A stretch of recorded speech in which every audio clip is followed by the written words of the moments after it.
merupakan tempat suci bagi umat Islam yang berada di pusat Masjidil Haram. Umat Muslim mengerjakan sholat dengan menjadikan Ka'bah sebagai kiblat atau pusat arah untuk sujud. Lalu apa sebenarnya isi di dalam Ka'bah? Berikut informasinya untuk Anda. Saudara, Ka'bah adalah kiblat dan tempat yang paling disucikan oleh umat Islam, serta merupakan kiblat atau arah hadap untuk umat Islam di seluruh dunia mendirikan sholat. Dan selama ini saudara, Ka'bah selalu ditutupi oleh sebuah potongan kain bersulap emas yang disebut kiswah.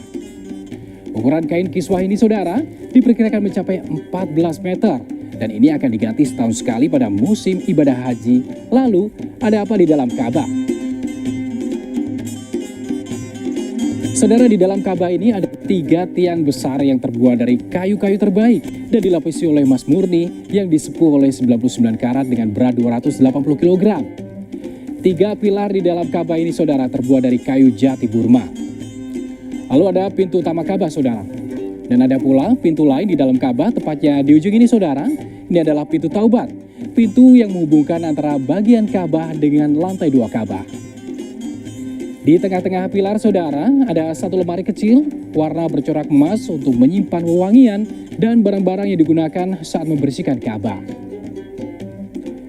Saudara, tidak semua orang bisa masuk ke dalam Ka'bah.